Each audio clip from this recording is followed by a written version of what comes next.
하나님 말씀 빌립보서 1장 27절 말씀 우리 한 절만 우리 함께 합독하도록 하겠습니다.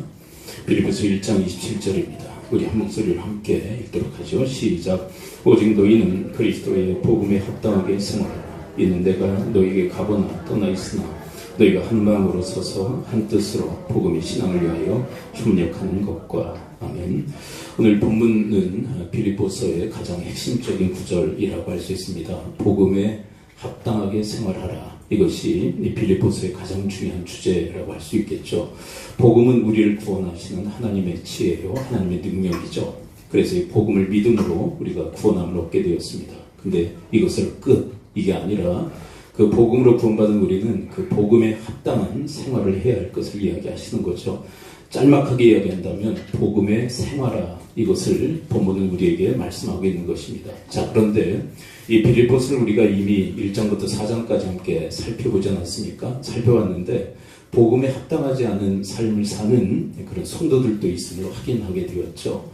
복음에 합당하게 생활을 하지 않으면 우리는 이런 빗나간 삶을 살아갈 수밖에 없는데, 자, 그 현장을 함께 다시 한번 들여다보도록 합니다. 빌립보서 1장 15절, 복음에 합당하게 살지 않으면 이렇게 살 수밖에 없다고. 1장 15절 함께 읽어볼까요? 시작. 어떤 이들은 투기와 분쟁으로, 어떤 이들은 착한 뜻으로 그리스도를 전파하니. 복음에 합당한 삶은 착한 뜻으로 그리스도를 전파하는 것이라면, 복음에 합당하게 살지 않는 사람들은 투기와 분쟁으로 복음을 전하게 된다는 거죠. 복음을 전하긴 하죠. 복음을 받아들이기도 했겠죠. 근데 생활은 영 엉망이라는 거죠. 어떻게 삶이 투기와 분쟁으로 그렇게 사라질 수 있느냐라고 하는 것을 사도 바울이 이야기를 하고 있는 것입니다.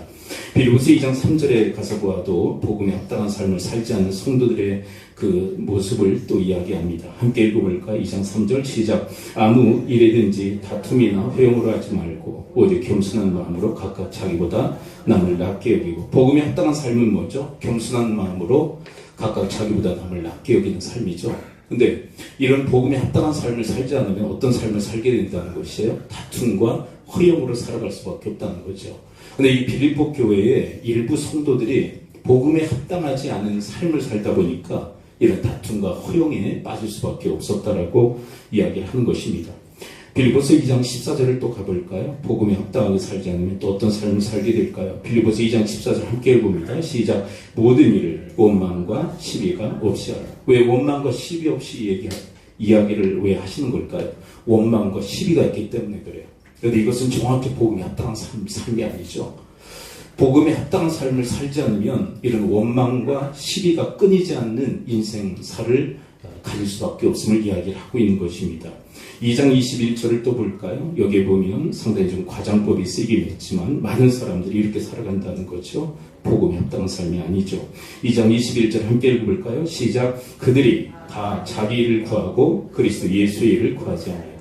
왜 이런 일이 일어나는 걸까요? 복음에 합당한 삶을 살지 않다 보니까 빗나간 자기 일만을 구하는 그런 삶이 빠질 수밖에 없었다라고 사도 바울은 이야기를 하고 있습니다. 자, 좀 더 3장 18절에 가면 아주 탄식하듯이 사도 바울은 이렇게 이야기하죠. 왜 이럴까요? 복음에 합당한 삶에서 빗나갔기 때문입니다. 3장 18절 함께 읽어봅니다. 시작. 내가 여러 번 너에게 말하였거니와 이제도 눈물을 흘리며 말하니 여러 사람들이 그리스도의 십자가의 원수로 행하느니라. 여러분, 복음에 합당한 삶을 살지 않으니까 결국 그리스도의 십자가의 원수로 행하는 그런 어처구니 없는 삶을 살게 되었다라고 얘기하는 것이에요. 그렇다면 여러분, 이 모든 것을 한마디로 요약한다면 뭘까요? 죄예요, 죄. 여러분, 이 말씀 우리가 계속 복음에 합당한 삶을 살지 않았던 성도들의 삶의 면모를 우리가 계속 살피지 않았습니까? 근데 이것을 한 덩어리로 모아보면 이게 뭐냐? 죄예요, 죄. 결국 죄가 생활화되어져 버린 그런 어처구니 없는 삶을 살아갈 수밖에 없음을 이야기를 하고 있는 것이죠.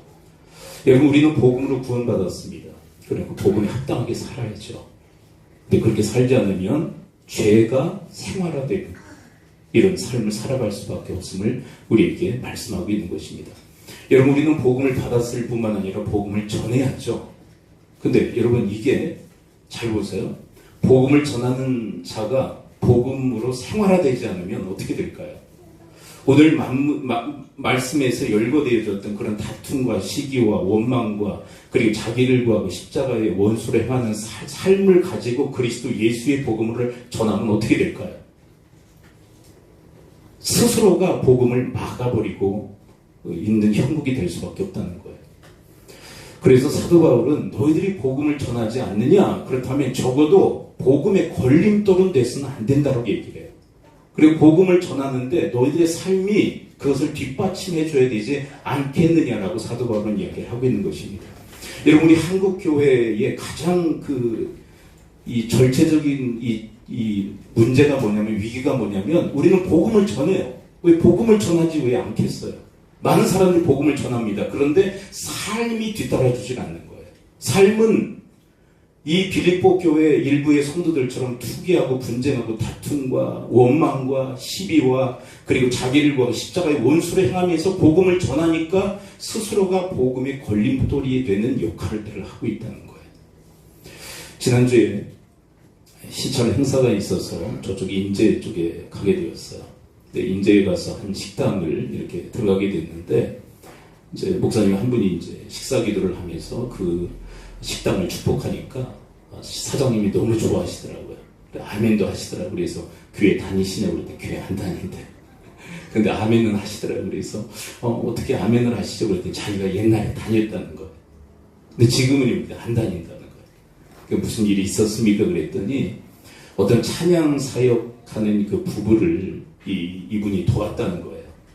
한 몇십 년 전의 이야기예요. 근데 그분들의 그 성함을 들어보니까 옛날에 왕성하게 활동했던 복음성가 가수들이에요. 제가 좀 알겠더라고요.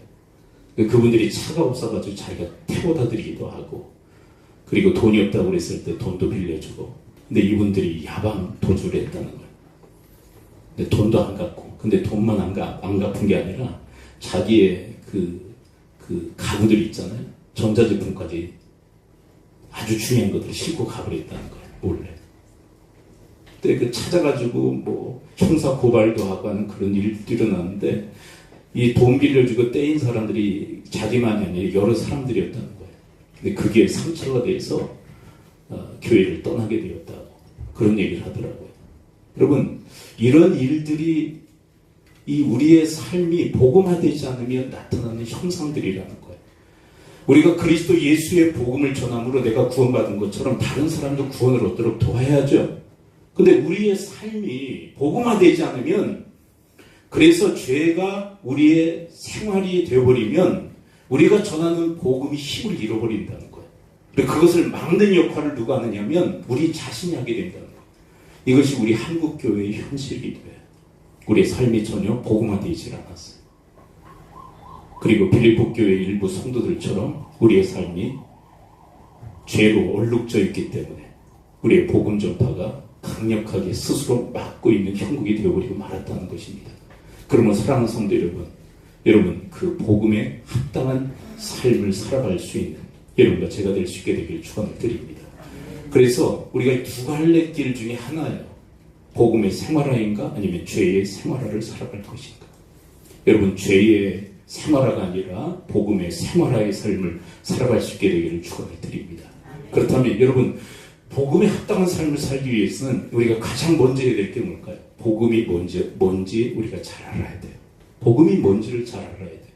근데 여러분, 복음이 뭡니까? 라고 이렇게 질문하면 여러분 어떻게 대답하시겠어요? 많은 분들이 복음을 알 것 같아요. 근데 복음을 얘기해봐라 그러면 잘 모르겠어요. 네. 오늘 말씀을 통해서, 오늘 이 빌립보서를 통해서 복음을 한번 좀 우리가 다시 한번 재점검해보는 시간들을 좀 가졌으면 좋겠어요. 이 복음의 이 핵심적 내용이 어디에 나왔냐면 빌립보서 2장 6절부터 11절에 기록되어 있어요. 자, 한번 가서 한번 보도록 합니다. 자, 빌립보서 2장 6절, 7절, 8절 먼저 함께 읽어보는데, 이건 그리스도의 비천이죠. 낮아지심에 대한 이야기입니다. 이게 복음이에요.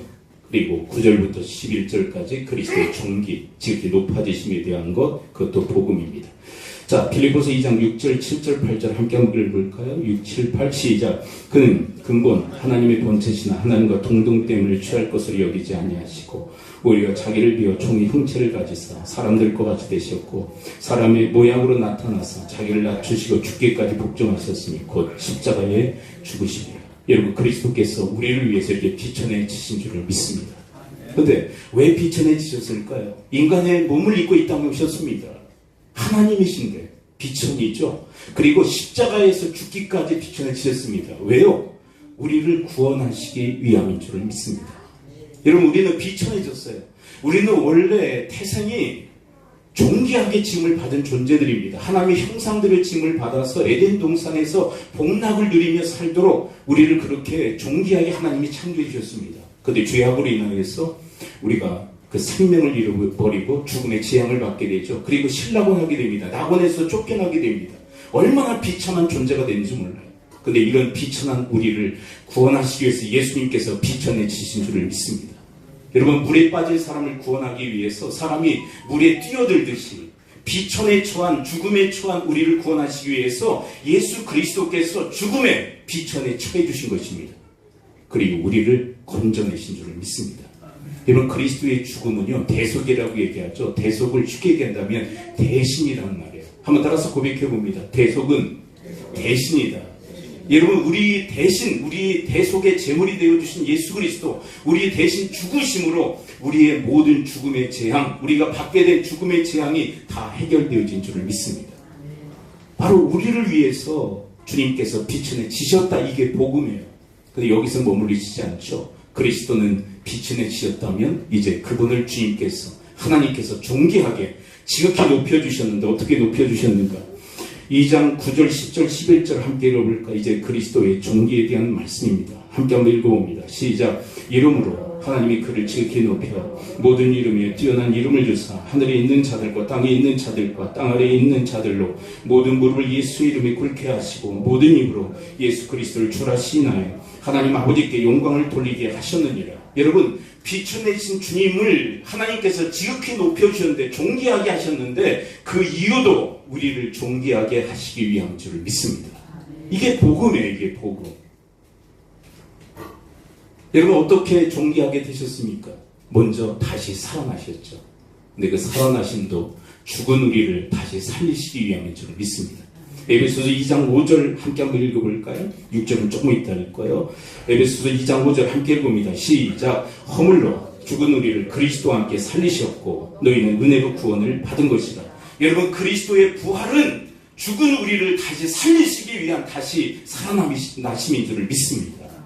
여러분, 예수 믿으면 우리가 지었던 죄악들 그리고 받았던 그 죽음의 재앙을 다 해결받을 수 있고, 그리고 예수 그리스도 믿으면 그리스도와 함께 우리가 다시 살아나게 되는 줄 믿습니다. 그래서 우리가 영생을, 잃었던 생명을 다시 얻게 되었다. 이게 다 전적인 하나님의 은혜라고. 그리고 그리스도는 부활하셨을 뿐만 아니라 그리스도는 승천하신 줄 믿습니다. 근데 여러분, 그 승천도 우리를 위한 승천이신 줄 믿습니다. 뭐라고 얘기합니까? 에베소 2장 6절 함께 읽어볼까요? 5절 다음 6절이죠. 함께 읽습니다. 시작. 또 함께 일으키사 그리스도 예수 안에서 함께 하늘에 앉히시니. 여러분, 그리스도께서 하늘에 올라가신 것처럼 우리도 그리스도와 함께 연합하여 하늘에 올라가 하늘에 앉히운 존재들이 된 줄을 믿습니다. 그래서 우리의 시민권이 어디에 있다고요? 빌립보서 3장 20절에서 우리의 시민권은 어디에 있다고요? 함께 읽어봅니다. 시작. 그러나 우리 시민권은 하늘에 있는지라 거기로부터 구원하는 자 곧 주 예수 그리스도를 기다리니. 여러분, 우리의 시민권이 하늘에 있는 이유는 그리스도께서 승천하실 때 우리도 함께 하늘에 앉히우셨기 때문인 줄을 믿습니다. 여러분, 그리스도와 연합하여 세례를 받는다는 것에 대해서 죽음과 부활에 대한 얘기를 하시죠. 그리스도와 함께 죽었고 옛사람이 죽은 거예요. 죄와 사망에 존재했던 옛사람이 죽어요. 그래서 그리스도와 함께 연합하여 다시 살아납니다. 그래서 새 생명, 영생을 얻죠. 근데 여러분, 그리스도와 연합하여 죽고 다시 살아나는 사람은 그리스도와 함께 연합하여 승천하게 되는 줄을 믿습니다. 그런데 이 본문은 뭐라고 얘기하고 있느냐면 이미 승천한 존재들이다. 하늘에 앉히는 존재들이다. 그래서 우리의 본향은 어디라고요? 이 땅이 아니에요. 우리는 이 땅에 와서 그냥 타향살이를 하다가 순례자의 인생을 살다가 본향으로 돌아가게 될 텐데 우리의 본향은 어디라고요? 하늘입니다. 하나님 나라. 근데 어떻게 그렇게 되었다고요? 예수 그리스도께서 그렇게 만들어 주신 줄을 믿습니다. 근데 이제 마지막 하나가 남았어요. 복음의 마지막. 그게 뭘까요? 그리스도의 부활, 그리스도의 승천, 그다음에 지극히 높으시는데 어디까지 높이셨는지. 빌립보서 2장 9절, 10절, 11절 한번 다시 한번 읽어봅니다. 어디까지 높이셨는지 여러분들의 눈으로 한번 확인해 보십시오. 9절, 10절, 11절 함께 읽어봐요. 시작. 이름으로 하나님이 그를 지극히 높여 모든 이름 위에 뛰어난 이름을 주사 하늘에 있는 자들과 땅에 있는 자들과 땅 아래에 있는 자들로 모든 무릎을 예수의 이름에 꿇게 하시고 모든 입으로 예수 그리스도를 주라 시인하여 하나님 아버지께 영광을 돌리게 하셨느니라. 아멘. 여러분, 그리스도를 우리의 주가 되게 하신 줄을 믿습니다. 모든 만물의 주가 되게 하셨다 뿐만 아니라 내 개인의 주가 되게 하신 것이 복음이에요. 복음. 근데 우리는 이것을 강하게 거부하는 거부감들을 가지고 있어요. 그리스도의 죽으심 그리고 부활, 내가 믿고 구원을 얻는 것, 구원자 예수님에 대해서는 상당히 서운한 마음이 있지만 우리의 주가 되셨습니다. 이게 복음입니다 라고 하면 NO! 왜 그럴까요? 내가 주인 노릇 하려고 하기 때문에 그래. 여러분, 우리의 주가 되셨다는 것은 우리를 죄로부터 구원하신다는 이야기. 여러분, 죄가 뭐죠? 죄는, 저를 한번 우리가 말씀 마음에 새긴다는 의미로 저를 한번 따라서 고백해 봅니다. 죄란 내가 주인 되는 것이다. 여러분, 죄가 뭐냐? 성경에서 얘기하는 죄가 뭐냐면 내가 주인된 삶이에요. 내가 주인된 삶. 내가 주인 노릇하려고 하는 삶이 바로 죄다라고 얘기합니다. 여러분, 에덴 동산에서 사탄의 유혹이 뭐였죠? 하나님께서는 너희들은 다만 관리자야. 주인 아니야. 이 모든 것의 주인은 나야. 하나님이야. 그리고 너희들은 관리자일 뿐이야. 그걸 가르치시기 위해서 선악과를 만들으시죠. 그리고 그걸 항상 바라보면서 저거 우리 임의로 할 수 없지. 모든 거 다 임의로 할 수 있으나 저건 임의로 할 수 없어. 그러니까 우리는 관리자야. 이걸 레슨하시기 위해서 선악과를 만들어 놓으신 거예요. 근데 사탄의 유혹이 뭡니까? 마음대로 그냥 먹으라는 거예요. 하나님 말씀이며 뭐며 다 무시하고 너희들 임의로 그것을 먹으라는 거예요. 그 이야기는 뭐냐면 너희들이 주인 때라는 얘기입니다. 너희들이 주인 때라. 하나님의 주권을 부정하고 너희들이 주인 때라. 그리고 그 유혹에 넘어가서 선악과를 먹음으로 타락한 존재가 인간입니다. 그 이후로부터 태어난 사람들은 이 죄성을 가지고 태어나요. 죄성이 뭔지 아세요? 내가 주인 되려고 하는 이 죄. 신학적으로 얘기하면 죄성을 가지고 태어나요. 내가 주인 노릇하려고 그래요. 근데 여러분, 이 주인 노릇하려고 하면 이 죄에 붙들려서 수많은 죄악들을 저지르게 됩니다. 여러분, 아까 빌립보 교회에 복음화되지 않은 생활에 대한 얘기를 우리가 늘어놨었죠. 죄의 생활. 근데 그 모습들을 보게 되면 다 어디에 뿌리가 있냐면 내가 주인 되기 때문에 그래요. 내가 주인 노릇하려고 하는 것이 죄의 뿌리입니다. 거기에서 수많은 죄악들이 나오는 거예요. 여러분, 이 죄로부터 우리를 구원하시기 위해서 예수 그리스도께서 우리의 주가 되신 줄을 믿습니다. 그 주권을 인정하는 데서부터 우리의 삶의 복음화는 시작되어지는 거예요. 근데 어떤 분들은 얘기하죠. 참 어렵습니다. 근데 제가 단언하듯이 얘기합니다. 여러분, 그리스도의 주권을 인정하며 그분의 종이 되지 않으면 우리는 죄의 종노릇 할 수밖에 없어요. 나는 믿음이 약해서 그리스도의 주권을 인정할 수 없습니다. 그러면 어떻게 살겠다는 얘기냐면 죄의 종노릇하는 삶을 살겠습니다라는 수건 받게 되지 않아요. 여러분, 우리에게 그래서 믿음이 필요한데 여러분들이 연약합니다. 그렇지만 작은 믿음이라도 겨자씨만한 믿음이 있다 할지라도 그 믿음이 산을 옮길 만한 위대한 능력이 있는 줄 믿습니다. 여러분들에게 소망이 있는 것이 아니라 우리가 믿는 하나님께 소망이 있는 거예요. 우리의 주가 되신 그리스도께 소망이 있는 줄 믿습니다. 여러분들이 할 수 있느냐 할 수 없느냐가 중요한 게 아니에요. 내가 그리스도의 주권을 인정하며 그렇게 살아갈 수 있느냐 없느냐 그게 중요한 게 아니에요. 여러분들은 할 수 없어요. 나도 할 수 없어요. 그러나 여러분, 우리를 구원하신 이 그리스도의 그 능력으로 우리는 능히 그리스도의 주권 아래 우리의 삶을 놓을 수 있는 줄을 믿습니다.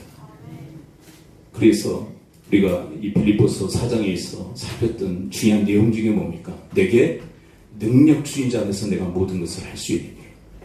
구한데도 비천에도 다 처할 수 있다. 뿐만 아니라 내게 능력 주시지 않았어도 이 신앙, 그리스도 복음에 합당한 삶도 살아가게 만들어 주실 줄을 믿습니다. 그러나 여러분, 예수님 당시에도 지적하신 게 뭐냐면 우리는 주님 고백하면서도 그렇게 살지 않는 것에 대한 주님의 책망과 지적이 있었죠. 무슨 얘기냐면 여러분, 그리스도 복음에 합당한 삶을 살기 위해서는요, 그리스도의 주권을 인정해야 됩니다. 두 번째, 그리스도의 주권을 인정했다면 그분께 순종하는 삶을 살아갈 수 있게 되기를 축원을 드립니다. 그래서 여러분이 복음에 대한 이야기 하신 다음에 12절에서 뭐라고 얘기하시죠? 빌립보서 2장 12절 함께 한번 읽어볼까요? 12절 함께 읽습니다. 시작.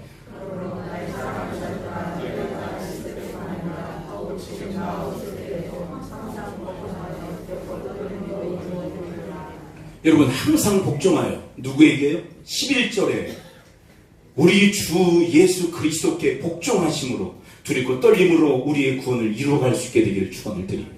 그래서 여러분, 그리스도의 그 복음에 합당한 삶은 뭐냐면 주권을 인정하는 거예요. 여러분, 우리가 그렇게 살 수 있느냐 살 수 없느냐 그거 따지지 말고 인정하는 거예요. 그리고 여러분, 순종의 발걸음을 내디딜 수 있게 되기를 축원을 드립니다. 순종하는 거라고, 복종하는 거라고. 근데 여러분, 이 복종에 그리스도께서 본이 되어 주신 줄을 믿습니다. 그리스도께서 본이 되어 주셨어요. 그래서 우리가 이미 읽었던 빌립보서 2장 8절에서 뭐라고 얘기하고 있죠? 십자가에까지 죽으심으로 하나님께 복종하셨느니라. 우리에게만 짐을 지워주신 분이 아니라 먼저 본을 보이셨어요. 죽기까지 복종하셨어요. 그리고 우리에게 복종하라고 말씀하세요. 그 주님께서 우리를 도우실 줄을 믿습니다. 여러분, 이 비천에도 풍부에도 처할 줄 아는데 그 모든 것이 내게 능력 주인 자는 내가 모든 것을 할 수 있다는 말씀을 하셨잖아요. 풍부에도 비천에도 이것은요, 물질적인 차원만을 얘기하는 게 아니에요. 우리가 아무리 힘들고 어렵다고 생각하는 것도 능히 감당할 능력을 주님께서 허락해 주시는 줄을 믿습니다. 복종이요? 이미 복종하신 그리스도께서 그 복종할 수 있는 힘을, 능력을 우리에게 허락해 주시는 줄을 믿습니다. 근데 누구에게요? 복종이 발걸음을 내딛는 자들에게. 여러분, 이스라엘 백성들이 출애굽 이후에 40년 광야 생활을 끝내고 요단강 앞에 서게 됩니다. 요단강이 범람한 시대이기 때문에 맨발로 이제 넘을 수가 없었어요. 다리도 없어요. 근데 하나님의 명령이 내리죠. 제사장들이 법궤를 메고 그 요단 강물, 범람한 요단 강물을 밟아라. 그러면 그쳐 서리라. 그렇게 말씀하십니다. 근데 여러분, 이런 지점에서 사람의 타협이 뭐죠?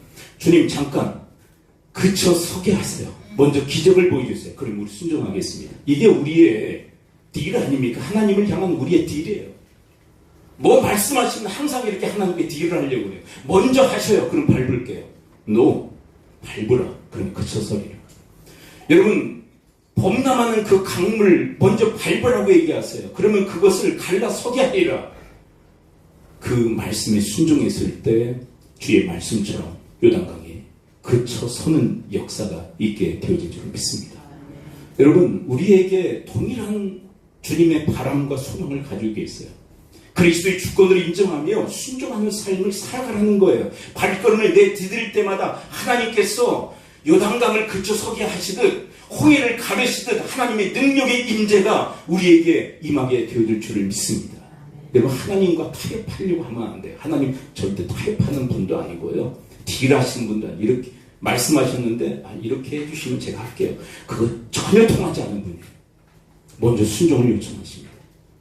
순종할 때, 그 발걸음을 내디딜 때 하나님의 능력의 임재가 함께할 것을 이야기하세요. 근데 여러분, 그 법궤를 맨 제사장들이 요단강 한복판에 서죠. 뭐 할 때까지? 200만, 300만에 이르는 이스라엘 백성들이 요단강을 다 건널 때까지. 근데 그들이 순종을 계속하고 있을 때 그 기적의 역사는 계속적으로 일어나요. 무겁겠죠? 힘들겠죠? 법궤가 무게가 어느 정도냐면 1톤이 넘는데요. 왜냐하면 금으로 쌌기 때문에.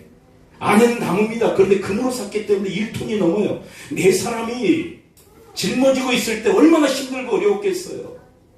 여러분, 우리가 주의 말씀을 순종한다는 거 쉽다고 얘기하는 게 아닙니다. 무겁죠? 내 제사장이 법궤를 매듯이 그 무게는 이루 말할 수 없을 것입니다. 그런데 하나님께서 그 무게를 짊어질 수 있는 능력을 허락해 주시는데 순종하는 자들에게 허락해 주시는 줄 믿습니다. 그리고 여러분, 하나님께 순종하며 능력을 구하며 하나님께서 왜 허락하시지 않겠어요? 주님 말씀하셨사오니 능력도 주실 줄 믿습니다. 그러면서 우리의 발걸음을 내디딜 때 우리보다 먼저 복종하신 주님께서 복종할 수 있는 힘과 능력이 되어주실 줄 믿습니다. 여러분들 그런 삶을 살아갈 수 있게 되기를 축원드립니다.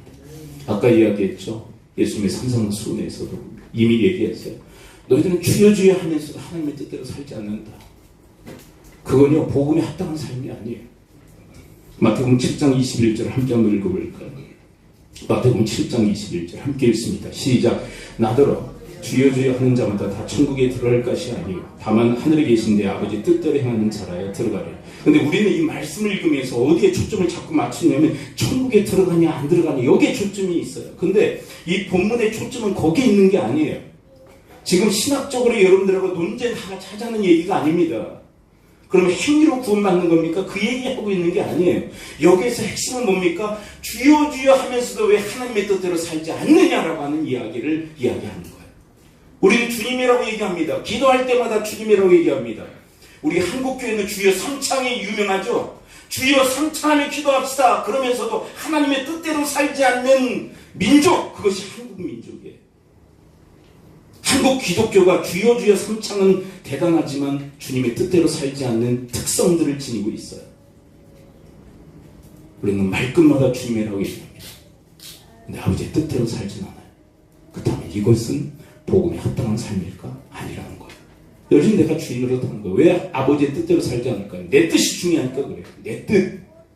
여러분, 주님께서 겟세마네 산상에서 아버지 나의 원대로 마우시고 아버지의 뜻대로 되기를 원합니다. 나의 원은 십자가를 지지 않는 것입니다. 이 잔을 피하게 해 주옵소서. 그러나 나의 원대로 마우시고 아버지의 뜻대로 되기를 원합니다 하면서 하나님의 뜻을 세우고 하나님의 뜻을 붙든 것처럼 여러분과 저의 인생 속에 이 겟세마네 산상의 기도가 있을 수 있게 되기를 축원을 드립니다. 하나님의 뜻과 내 뜻이 갈등을 일으킬 때 우리는 아무것도 안 해요. 아무것도 안 할 때 내 뜻대로 살아갈 수밖에 없는 거예요.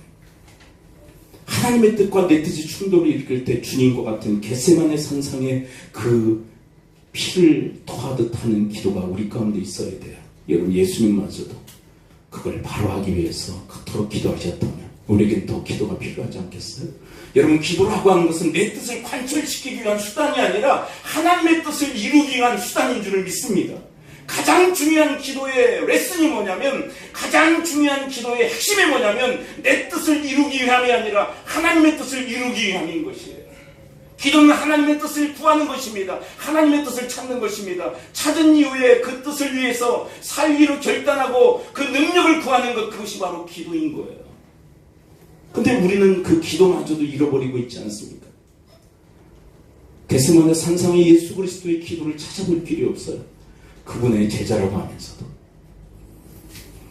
여러분, 그렇게 주님의 본을 따라 기도의 자리에 있을 때 복종하신 주님께서 복종의 능력 또한 우리 가운데 허락해 주실 줄 믿습니다. 본문으로 돌아갈까요? 빌립보서 1장 27절 함께 읽습니다. 결론적으로 말씀드립니다. 1장 27 함께 읽죠. 시작. 오직 너희는 그리스도의 복음에 합당하게 성하라. 이는 내가 너희에게 가보나 떠나 있으나 너희가 한 마음으로 서서 한 뜻으로 복음의 신앙을 위하여 협력하는 것과. 이제 오늘로서 빌립보서는 대단원의 막을 내립니다. 오늘로서 끝이에요. 다시는 살펴볼 기회가 있을지 없을지.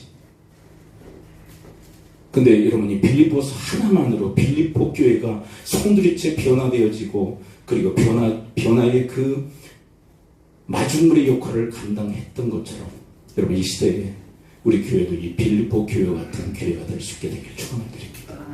많은 성경이 필요한 게 아니에요. 사실 이 빌립보서 하나만으로도 빌립보 교회가 변화되어지고 그리고 그 인근에 있는 수많은 교회를 변화시키는 마중물의 역할을 감당했다면, 그렇다고 다른 성경이 필요 없다는 얘기가 아니에요.